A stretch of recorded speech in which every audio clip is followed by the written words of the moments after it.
ಚಂದ್ರಘಂಟ ದೇವಿಯ ಅವತಾರದ ಕತೆ ಗೊತ್ತಾ? ದೇವಿಯನ್ನು ಯಾಕೆ ಮೂರನೇ ದಿನ ಪೂಜಿಸುತ್ತೇವೆ? ಈ ಎಲ್ಲ ಪ್ರಶ್ನೆಗಳಿಗೆ ಈ ವಿಡಿಯೋದಲ್ಲಿ ತಿಳಿಯಲಿದ್ದೇವೆ. ಎಲ್ಲರಿಗೂ ಪ್ರೇರಣಾ ಚಾನೆಲ್ಗೆ ಸ್ವಾಗತ.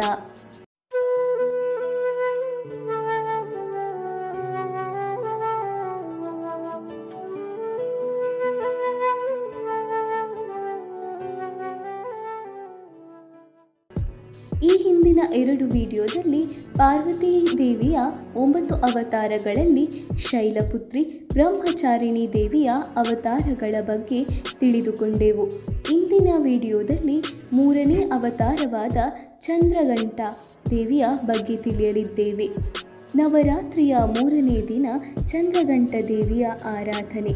ದುರ್ಗಾದೇವಿಯ 9 ಅವತಾರಗಳಲ್ಲಿ ಚಂದ್ರಘಂಟ ಅವತಾರವು ಒಂದಾಗಿದ್ದು ನವರಾತ್ರಿಯ 3ನೇ ದಿನ ಪೂಜಿಸಲ್ಪಡುತ್ತಾಳೆ.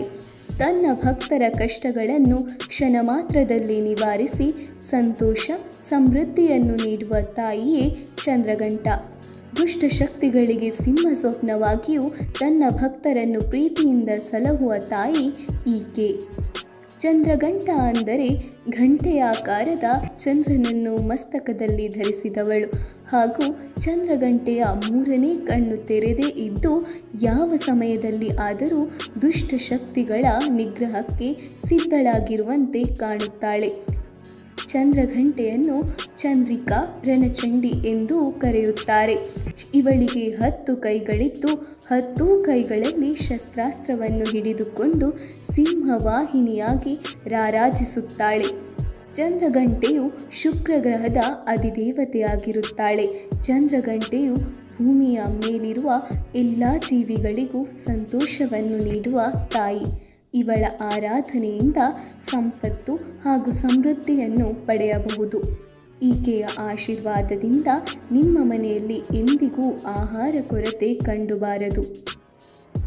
ಪುರಾಣದಲ್ಲಿ ಹೇಳುವಂತೆ ಹೊಸದಾಗಿ ವಿವಾಹವಾಗುವ ಬ್ರಹ್ಮಚಾರಿಣಿ ಸ್ವರೂಪವನ್ನು ಚಂದ್ರಘಂಟ ರೂಪದಲ್ಲಿ ತೋರಿಸಿದ್ದಾರೆ.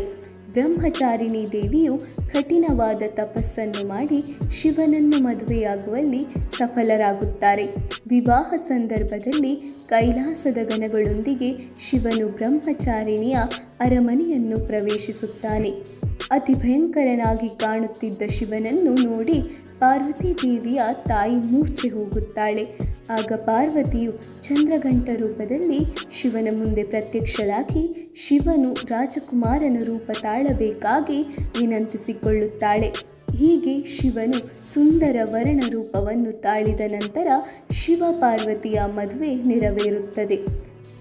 ನವರಾತ್ರಿಯ 3ನೇ ದಿನ ಚಂದ್ರಘಂಟಾ ದೇವಿಯ ಪೂಜೆ ಮಾಡುವುದರಿಂದ ಮನಸ್ಸಿನಲ್ಲಿರುವ ಭಯವೆಲ್ಲ ನಿವಾರಣೆಯಾಗಿ ಜೀವನದಲ್ಲಿ ಯಶಸ್ಸನ್ನು ಸಾಧಿಸಬಲ್ಲೆ ಎಂಬ ವಿಶ್ವಾಸ ಬೆಳೆಯುವುದು. ದೇವಿಯ ಮಸ್ತಕದಲ್ಲಿರುವ ಚಂದ್ರಘಂಟೆಯ ನಾದವು ಋಣಾತ್ಮಕ ಶಕ್ತಿ ದುಷ್ಟಶಕ್ತಿಗಳನ್ನೆಲ್ಲ ದೂರ ಮಾಡುವುದು. ಹಾಗಾಗಿ ಚಂದ್ರಘಂಟೆಯ ಪೂಜೆಯನ್ನು ಮಾಡಿದರೆ ಮನೆಯಲ್ಲಿರುವ ನಕಾರಾತ್ಮಕ ಶಕ್ತಿಗಳೆಲ್ಲ ದೂರವಾಗಿ ಮನೆ ಶುದ್ಧಿಯಾಗುವುದು.